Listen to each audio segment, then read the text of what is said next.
예전부터 성탄절이 되면은 제가 초등학교 시절에 항상 부르던 찬양이 있습니다. 보통 우리가 알기에 성탄 캐롤 하면은 외국 곡만 있는 줄 알았는데 한국에서 만든 캐롤도 있어요. 한일종이 땡땡땡 은은하게 울린다. 저 바닷가에 사는 어부들에게도 단일종이 울린다. 여러분도 잘 아는 노래죠. 깊고 깊은 산 속에 사는 사람들에게도 이 탄생의 기쁜 소식이 들린다라는 내용입니다. 누구나 성탄의 기쁨은 알 수 있습니다. 그리고 나눌 수 있는 것을 의미하는 것이죠. 성탄은 말 그대로 거룩한 탄생을 의미합니다. 예수님의 탄생이 거룩하다라는 것이죠. 오늘 우리가 읽은 본문이 있습니다. 바로 예수님이 태어나기 바로 직전에 있었던 이야기입니다. 그러면서 우리에게 던지는 질문이 있습니다. 예수님의 탄생은 왜 거룩한가? 처녀 마리아가 성령의 능력을 기적처럼 경험하고 예수님을 아기 예수를 임신했다라는 것을 거룩하다고는 할 수 없습니다. 물론 성령을 통해서 마리아가 예수님을 임신했다라는 그 사실이 거룩한 탄생을 가리키고 있지만 이 마리아의 임신이 거룩한 것은 아닙니다. 예수님께서 탄생하셨기 때문에 근본적으로 거룩한 것입니다. 한 사람에 대한 평가는요, 언제 매겨질까요? 그 사람이 이 세상을 떠났을 때, 이 세상에 육신의 몸으로 있지 않을 때 그 사람에 대한 평가가 정해집니다. 그래서 이런 말이 있죠. 인생에 있어서 그 장례식은요, 자신의 성적표를 받는 순간이라는 말이 있습니다. 반면에 태어날 때부터 평가를 받는 사람들은 없습니다. 갓 태어난 아기 보고 이 아이는 참 성실하다. 이 아이는 참 고상한 사람이다라고 이야기하지 않습니다. 오히려 아기가 커서 어떤 사람이 될 것 같다라고 이야기를 하죠. 예수님도 마찬가지입니다. 예수님을 따르던 제자들에게 그분이 처음부터 하느님의 아들이니 구원자니 우리의 주님은 아니었습니다. 그저 랍비 선생님 정도.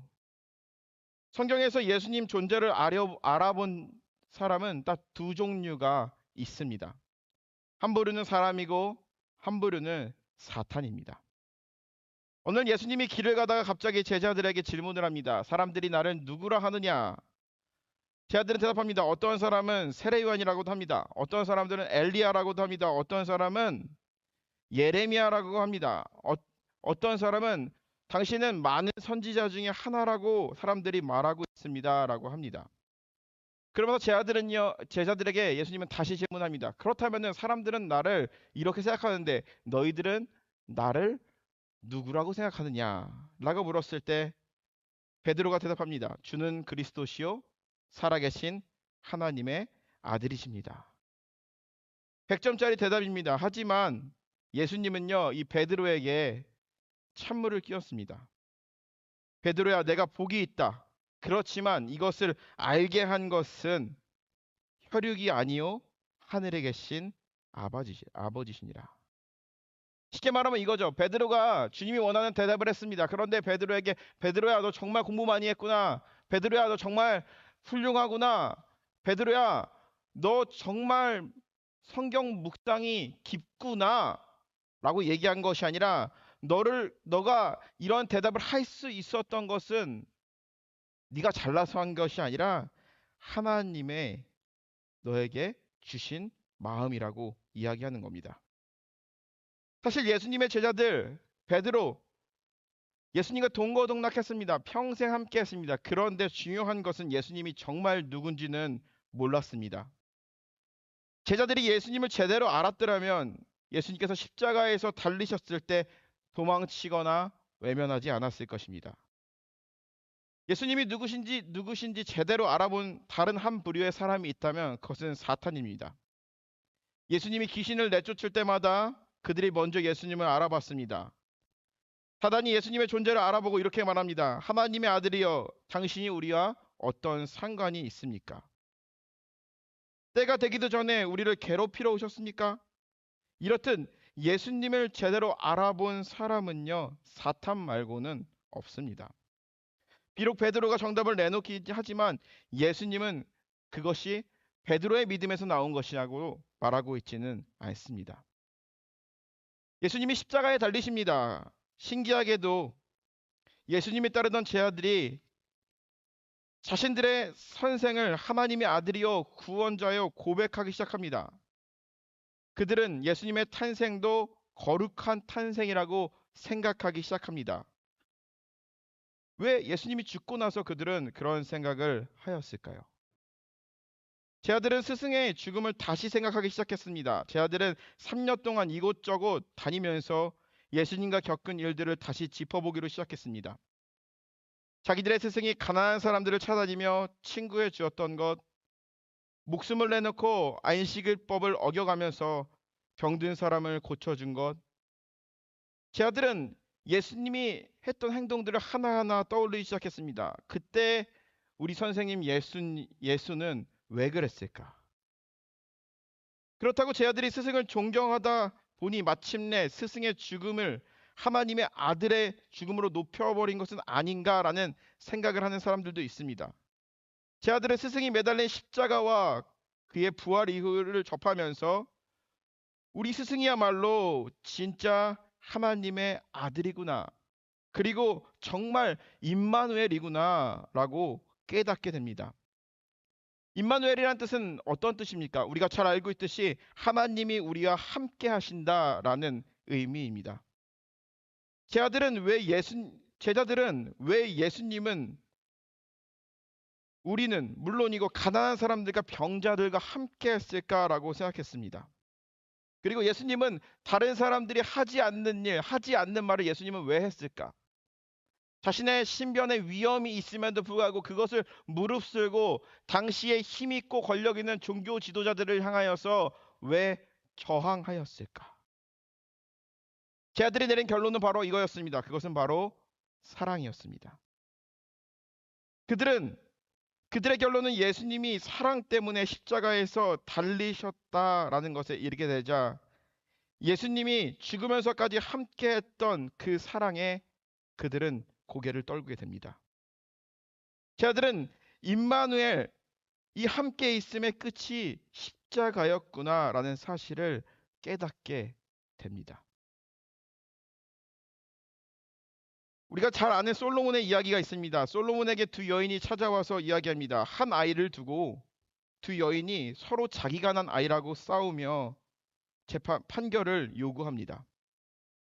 솔로몬은 얘기합니다. 솔로몬은 자기 아이라고 주장하고 있는 사람이 있습니다. 두 명이 자기 아이라고 주장하는 거예요. 그래서 이렇게 얘기합니다. 그렇다면 이 아이를 반으로 잘라서 나누라고 판결합니다. 그랬더니 갑자기 한쪽의 여인이 울면서 자기 아이가 아니라고 하면서 상대 여인에게 그 아이를 주라고 자신이 잘못했다고 울며 빕니다. 우리가 잘 알고 있듯이 이 아이의 엄마는 누구입니까? 반으로 잘라서라도 나눠 갖겠다는 사람입니까? 아니면은 아이만은 살리기 위해서 아기를 포기한 어머님입니까? 자신의 목숨을 내놓으며 사랑하는 제 아기를 살리려는 진짜 엄마인 것입니다. 사랑이 마침내 목숨을 요구할 때 참 사랑은 자기 목숨을 내놓습니다. 죽을 이유가 없어도 죽을 이유가 사랑한다는 것 뿐이기에 죽겠다고 나서는 것이 바로 사랑의 끝입니다.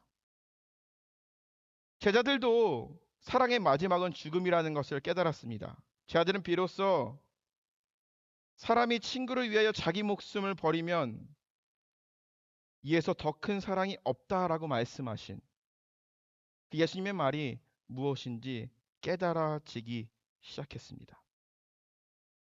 제자들은 예수님의 죽음이 자기들을 사랑했기 때문에 죽었다라고 믿게 되었습니다. 그들은 마침내 모든 사람을 사랑했기에 예수님이 죽었다고 생각했습니다. 베드로에게 예수님에 대해 정답을 말하게 하신 것은 성령이 제자들의 생각을 깊어지게 한 것입니다. 제 아들은 계속해서 생각합니다. 도대체 예수님은 나의 무엇 때문에 죽을 수밖에 없었을까? 제 아들은 살을 지어서 제 아들은 도저히 생각을 할 수가 없었던 것입니다. 자신의 살이 찢어지면서까지 그러한 고통을 왜 예수님께서는 당하셨을까? 예수님은 그들에게 알려주고 싶은 것이 있었습니다. 그것은 바로 무엇입니까? 그들에게 임마누엘 사랑입니다. 그들이 예수님을 만났을 때, 예수님을 따라다녔을 때 그분이 누군지는 몰랐습니다. 십자가에 죽는 순간에 그들은 다 도망갔어요. 그리고 모른 채 했어요. 그런데 그분이 죽고 나서, 그리고 또 부활하시고 나서 그들은 깨닫게 되는 것입니다. 그와 함께 했던 시간들, 그가 했던 말들, 그런 모든 것들이 비추어서 봤을 때 예수님이 왜 그랬는지, 왜 함께 하심의 끝은 십자가였는지 그들은 깨닫게 된 것입니다. 주님은 우리와 늘 함께 계십니다. 우리와 늘 함께 계십니다. 예수님이 이 땅에 오신 이유는 바로 무엇입니까? 하나님과 우리 사이에 있었던 막힌 담들, 죄와 허물, 그런 것들을 헐어버리고 우리와 함께 하기 위해서 이 땅에 오셨습니다.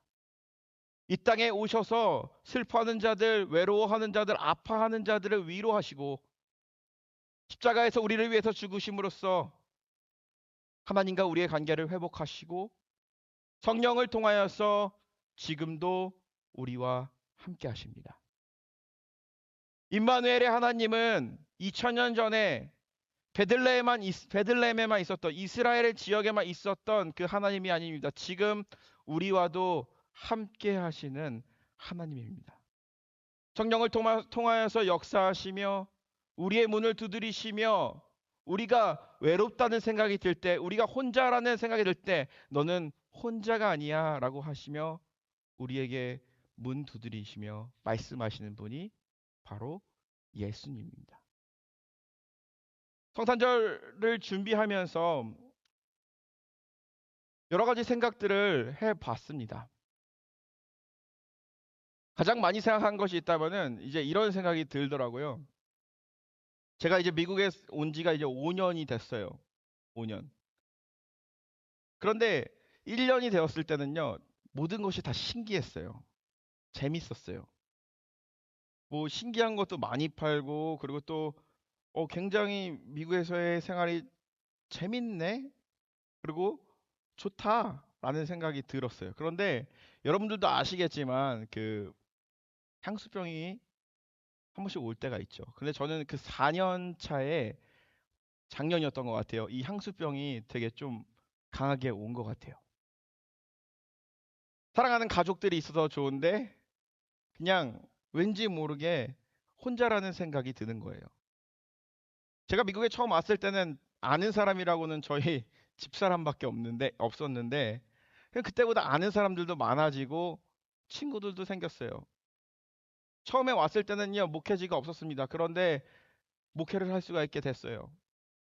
사랑하는 가족이 생긴 거죠. 그런데 리빙스턴 교회뿐만 아니라 리너스트 교회도 맡게 되면서 두 교회를 섬기게 됐어요.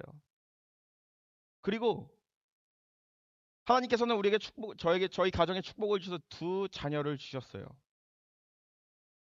정말 많은 축복을 받았다라는 생각이 드는데 마음이 굉장히 외롭다라는 생각이 들더라고요.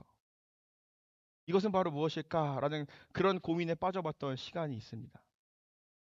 그런데 중요한 것은요, 그러한 순간에서마저도 주님께서는 나와 함께 하셨다라는 사실을 고백할 수가 있었습니다. 어떻게 고백하느냐? 마음이 공허할 때 누군가를 통하여서 위로를 받습니다. 성도님을 통하여서, 아이들의 웃음을 통하여서, 그리고 따뜻한 한마디, 그리고 마음이 무기력해질 때쯤 무엇인가 하나씩 일이 생기기 시작해요. 그러면서 뭔가 사람이 그렇잖아요. 전투력이 상승하는 거. 그런 것처럼 뭔가 심장이 뛰는 그런 일들이 막 생겨나기 시작했습니다. 때로는 그런 것 같아요. 제가 섬기는 리너스트 교회 영어 회중들, 이제 미국 회중들 같은 경우에는 소통이 원활하지가 못해요. 제가 아직 영어가 부족해서 그렇죠. 그런데 말로 표현하진 않지만 마음으로 서로 표현하는 그 사랑을 통해서 순간순간 제 마음이 위로받고 있었다라는 사실을 깨닫게 되었습니다. 지난 5년을 돌아봤을 때 모든 환경이 바뀌고 새로운 곳에 적응하면서 살아가야 되는 이 시간이 저에게는요, 굉장히 길게 느껴졌어요. 10년 이상 된 것 같아요. 힘들 때도 있었어요. 어려울 때도 있었어요. 그런데 중요한 것은요, 그러한 순간순간마다 주님께서는 항상 혼자 내버려 두지 아니하시고 우리를 향하여서 문을 두드리시며 우리와 함께 하셨다라는 그 사실입니다. 우리의 삶을 돌아봤으면 좋겠습니다. 우리의 1년을 돌아봤으면 좋겠습니다. 부정적으로 생각하면은 한 해 동안 내가 이룬 것이 없구나라고 생각이 들 수도 있습니다. 이제 내가 이 나이가 됐는데 내가 인생을 이렇게 살아왔는데 나는 지금까지 무엇을 했을까라는 그러한 후회가 우리의 마음속에 찾아올 때도 있습니다. 그런데 우리가 생각을 바꿔서 다시 한번 생각해 봤으면 좋겠습니다. 하나님, 임마누엘 하나님, 하나님 우리와 함께 계시다라는 그 하나님이 성령을 통해서 우리의 삶 가운데 함께 해 주셨기 때문에 우리가 지금까지 오게 되었다라는 그 사실입니다. 우리가 여태까지 만났던 만남에 대해서 한번 생각해 봤으면 좋겠습니다. 그리고 사람들과 나눴던 대화에 대해서도 한번 생각해 봤으면 좋겠습니다. 어떠한 대화를 통해서 그 사람이 무심코 던진 그 단어 한마디, 말 한마디에 크게 상처를 입기도 합니다. 그런데 누군가가 던진 그 한마디에 그 아픈 상처가 치유가 되기도 합니다. 누군가는 습관적으로 던진 그 한마디가 또 나를 변화시키기도 합니다. 내 힘으로 이룰 수 없고 내 힘으로 할 수 없다라는 그 순간에 부딪혔을 때 우리가 알 수 없는 힘에 이끌려 그 일을 하게 됩니다. 그 이유는 무엇일까요? 임마누엘 되시는 하나님께서 우리와 늘 함께 하시기 때문입니다. 고통스러운 순간, 무서운 순간, 그래 또한 피하고 싶은 순간, 내 안에 깊은 혈기가 차오르는 순간에는요, 임마누엘 하나님이 함께 계심에도 그것을 느끼지 못할 때가 있습니다. 그런데 모든 순간을 지나고 보며 생각해 봤을 때, 혹은 그러한 순간이 우리에게 찾아올 때 하나님께서 우리와 함께 하시다. 임마누엘 되시는 그 하나님이 우리와 늘 함께 계신다. 우리와 늘 함께 하시기 위해서 이 땅에 오셨다라는 그 사실을 우리가 기억하게 될 때 그분을 통하여서 힘을 얻게 됩니다. 예수님이 다른 신들과 다른 종교에서 말하고 있는 신들과 하나님의 사랑이 다른 이유가 무엇입니까? 다른 종교에서 말하는 신과 인간 사이는요, 항상 거리가 있습니다. 신은 절대적인 존재예요. 그리고 힘을 발휘하는 존재입니다. 그리고 신이 분노하면은 인간 하나쯤이야 그냥 날려버리는 거 문제가 아닙니다. 항상 신과 인간은 거리가 있었어요. 우리도 마찬가지죠. 태초에 아담이 에덴 동산 살 때는 하나님과 아담 사이에 거리가 없었어요. 하나님이 움직이는 소리, 하나님이 말하는 소리 아담이 들을 수가 있었습니다. 그런데 범죄함으로 말미암아 더 이상 아담은 하나님께서 부르시는 소리, 하나님이 거하는 소리를 들을 수 없게 되었습니다. 그로 인하여서 인간은 끊임없이 범죄합니다. 하나님과의 관계가 점점점 멀어져요.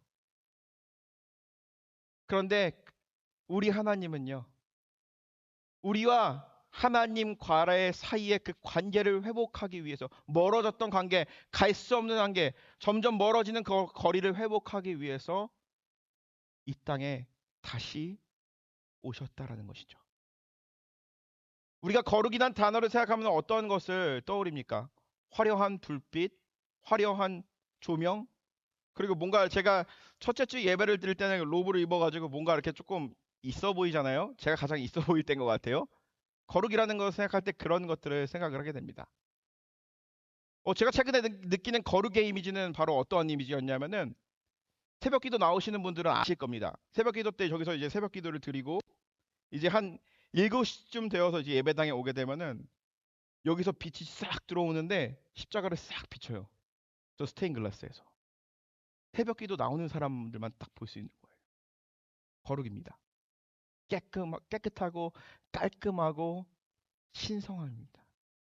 그래서 주님께서 말하시는 거룩, 진정한 거룩은 바로 무엇입니까? 예수님께서 우리를 위해서 이 땅에 오신 겁니다. 그런데 그러한 신성한 곳에 오신 거 아니라 마국간, 진흙탕 같은 우리의 인생 가운데 찾아오셔서 진흙탕에서 울고 있고 슬퍼하며 길을 못 찾고 있는 우리들에게 오셔서 그 슬픈 인생들의 눈물을 닦아주시고 손 잡아주시고 안아주시고 가셨던 길이 바로 예수님이 걸어가셨던 길, 거룩한 길이었습니다. 예수님의 은혜를 경험한 임마누엘의 하나님을 경험한 사람들은요, 어떠한 인생이어야 될까? 우리가 한번 고민해 봐야 됩니다. 우리는 하나님을 바라볼 때, 하나님을 느낄 때, 예수 그리스도를 경험할 때 뭔가 신성한 능력을 통해서 경험하기도 하지만 우리의 일상에서도 주님을 충분히 경험할 수가 있습니다. 우리가 사람의 모습을 통해서 우리의 형상이 깨어졌지만 그 안에 하나님의 형상이 있다라는 것. 하나님의 형상이 회복된 사람은요, 깨어진 사람의 형상 속에서 하나님의 형상을 보게 된다라는 것이죠. 진정으로 하나님을 경험한다라는 것은요, 다른 사람을 통해서, 다른 어떠한 특별한 이벤트를 통해서 하는 것이 아니라 우리의 일상에 서로와 서로 간에 얼굴을 마주보며 예수님 얘기하며 서로 섬기며 사랑하며 나아갈 때에 우리는 그 모습을 통해서 하나님의 형상을 볼 수 있다라는 것이죠. 그리고 그 임마누엘이 되시는 그 하나님은요, 때로는 우리에게 다양한 모습으로 우리에게 찾아옵니다. 가난한 자의 모습으로 찾아오기도 하고, 나보다 힘 있는 자의 모습으로 찾아오기도 하고, 때로는 내가 보잘것없다라고 생각하는 그 인간의 모습으로 찾아올 때도 있습니다. 그러면서 우리와 늘 함께 하시기를 원하십니다. 위에 계신 그 하나님이 진흙탕과 같은 우리의 인생에 찾아오셔서 우리를 일으킨 것처럼. 사랑하는 성도 여러분, 성탄의 기쁨을 우리가 마주하면서, 그래서 성탄의 의미를 기억하면서 우리가 깊게 생각해 봤으면 좋겠습니다. 임마누엘 되신 그 하나님은 늘 우리와 함께 하셨다라는 사실. 모든 순간 우리를 떠나지 아니하셨다라는 그 사실. 그리고 우리의 삶이 누군가에게 임마누엘이 되는 그러한 삶을 바라신다라는 거죠. 성탄절을 보내면서 이 대림절을 보내면서 마지막 메시지, 마지막 초의 메시지는 사랑입니다. 임마누엘 되신 그 하나님은 우리에게 사랑입니다. 한 주간을 보내면서 성탄절기를 보내면서 예수님께서 우리에게 보여주셨던 사랑, 하나님이 우리에게 보여주셨던 사랑, 우리와 늘 함께 계셨던 그 임마누엘의 사랑을 우리의 삶 가운데 우리가 만나는 모든 관계와 모든 대화 속에서 드러내시며 나아가시는 저와 여러분들이 되시기를 주님의 이름으로 축복합니다.